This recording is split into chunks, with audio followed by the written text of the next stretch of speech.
Masih mending kalau tidak mengubah makna. Tapi kalau sampai mengubah makna itu luar biasa. Innama yakhshallaha jadi dibaca innama yakhshallahu. Itu kan artinya jadi sangat jauh. Innama yakhshallaha min ibadihil ulama'u. Sesungguhnya hanyalah para ulama yang takut kepada Allah. Kalau dibaca innama yakhshallaha. Jadi para ulama takut kepada Allah.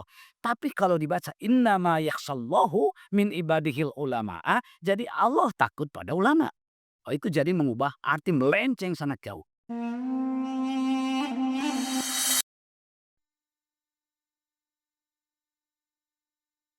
Kalau bertanya tentang itu, ilmu nahwu itu adalah ilmu yang mempelajari aturan, susunan kalimat dalam bahasa Arab, terutama yang berkaitan atau berhubungan dengan jabatan suatu kata atau tarkib,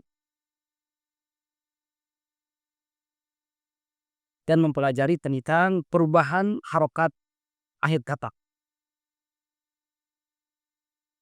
atau irob. Misalnya begini, pada kalimat qara'a Muhammadun Al-Qur'ana. Qara'a itu jabatannya sebagai apa, Muhammad itu sebagai apa, dan Al-Qur'an itu sebagai apa. Itu jabatan kata atau tarkib kalau istilah pesantren.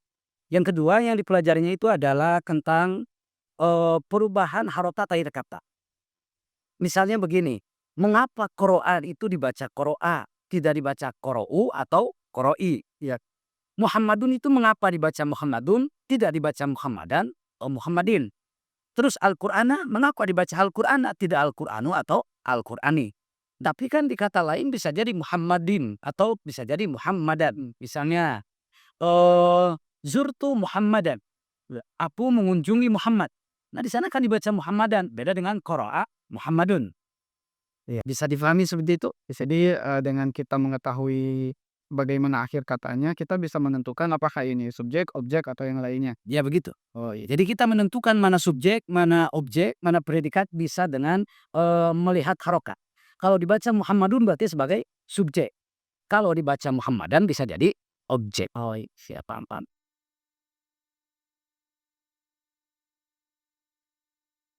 Sebetulnya pada dasarnya ilmu nahwu itu lahir pada masa Khalifah Ali bin Abi Thalib.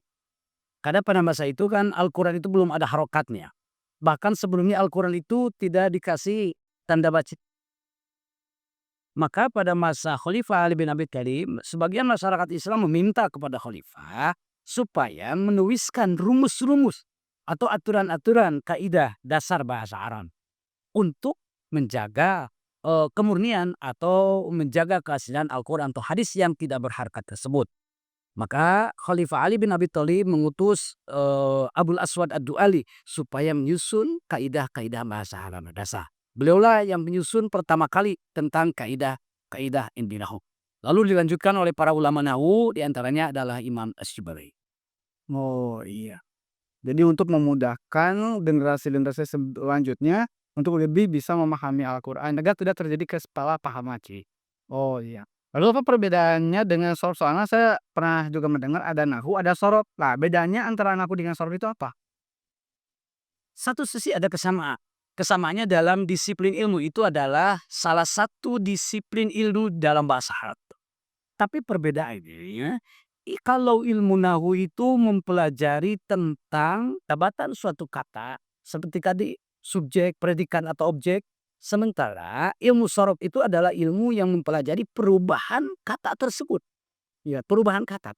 Misalnya, nasoro bisa jadi yansuru, bisa juga menjadi nasron, dan seterusnya. Itu diatur dalam ilmu sorof, tidak diatur dalam ilmu nahwu. Oh, jadi sebenarnya tidak bisa dipisahkan antara sorof dan nahwu. Ilmu nahwu dan ilmu sorof itu sebetulnya tidak bisa dipisahkan. Iya. Karena sebuah kalimat itu akan diatur dari berbagai sisi. Diatur dari sisi perubahan bentuk kata, juga diatur dari sisi perubahan harokat di akhir kata tersebut. Maka tidak akan bisa dipisahkan.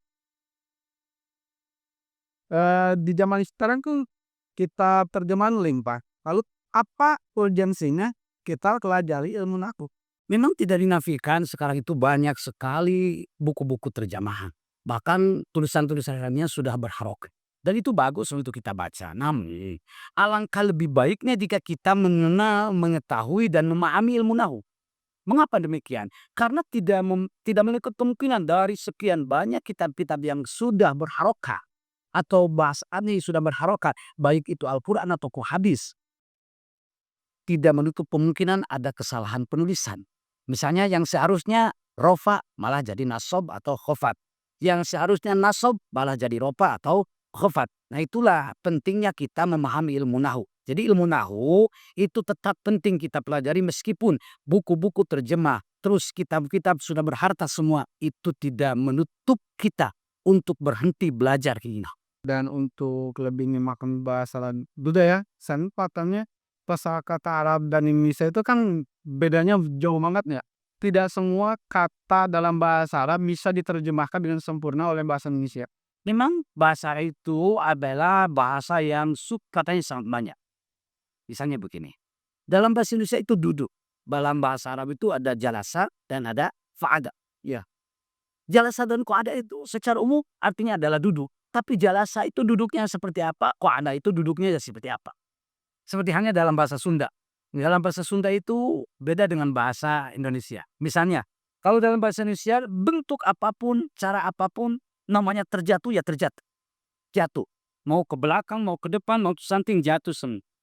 Tapi kalau dalam bahasa Sunda, naloh ke belakang, dijengkan. Kalau naloh ke depan, disungguh. Bisa bro. Terakhir digoleta atau disaledat. Nah seperti itu. Maka ada perbedaan. Jadi kita perlu memahami tentang itu. Begitu pula dalam bahasa Arab yang kosakatanya sangat banyak. Muradifnya atau sinonimnya itu sangat banyak. Maka penting kita mempelajari ilmu bahasa Arab salah satunya dengan memahami ilmu lahu. Oh, soalnya saya juga pernah belajar dulu. Tapi saya agak bingung juga dengan istilah-istilah dalam ilmu nahu. Sepertinya di kita mayoritas banyak yang mengajarkan ilmu nahu. Bahasanya itu bagi saya itu terlalu tinggi gitu. Yang menggunakan bahasa terlalu tinggi itu bagi pemula memang sulit. Iya, Karena Rasul pun pernah bersabda, "Kallimun nasa biqadri uqulihim." Berbicara dengan manusia itu sesuai dengan kadar kemampuan pikirnya, kemampuan akalnya. Maka kalau belajar ilmu nahu lalu menggunakan bahasa-bahasa yang sangat tinggi atau membahas hal-hal yang sudah sangat tinggi, maka itu akan menyulitkan yang lalu pada akhirnya orang itu tidak mau lagi belajar ilmu nahu. oh iya, jadi kendalanya itu sebenarnya dari metode ya, metodenya yang mungkin terlalu tinggi kali ya untuk orang pemula seperti saya ya. Jelas, metode itu lebih penting daripada maen. At-tariqatu ahammu minal madda. Metode lebih penting daripada materi. Sesulit apapun materinya, jika disampaikan dengan metode yang tepat, maka akan tepat sasaran. Tapi semudah apapun materinya, jika disampaikan dengan bahasa yang terlalu tinggi misalnya, maka itu akan sulit terima oleh pendengar. Misalnya begini, kita ambil analoginya. Jika seorang bayi yang belum mampu memakan makanan yang keras, maka orang tuanya itu menumbuk makanan tersebut, lalu misalnya dikasih air, diaduk, dan dikasihkan sama si bayi tersebut, tidak akan apa-apa. Kenapa? Karena dengan cara itu orang tua bisa menyampaikan sesuatu yang keras bagi bayi. Ya. Jadi mudah-mudahan kita itu nanti ke depan akan membahas tentang ilmu nahu dasar ilmu nahu dengan cara dan metode yang sangat sederhana supaya bisa dipahami oleh semua kalangan. Iya. Kalau bagi para santri di pesantren itu tidak akan terlalu sulit untuk menghafal tahrif, menghafal definisi, tapi bagi pemula seperti kita yang tidak duduk di pesantren, maka itu akan sulit pula. Insya Allah kita akan menyampaikan dengan bahasa yang sangat sederhana dan definisi-definisi yang ringan. Mudah-mudahan bisa sampai. Iya, kalau istilah masa kini itu bahasa bayi ya. Sampai kadang-kadang bahasa bayi. Jadi kita tumpuk lagi lah bahasanya. Insya Allah akan seperti itu. Dan ini bermanfaat sekali bagi kita untuk mempelajari bahasa Arab. Jangan sampai kita salah membaca dan menulis bahasa Arab. Masih mending kalau tidak mengubah makna. Tapi kalau sampai mengubah makna itu luar biasa. Innama yakhsallaha jadi dibaca innama yakhsallahu. Itu kan artinya jadi sangat jauh. Innama yakhsallaha min ibadihil ulama'u. Sesungguhnya hanyalah para ulama yang takut kepada Allah. Kalau dibaca innama yakhsallaha. Jadi para ulama takut kepada Allah. Tapi kalau dibaca innama yakhsallahu min ibadihil ulama'a. Jadi Allah takut pada ulama. Oh, itu jadi mengubah arti melenceng sangat jauh.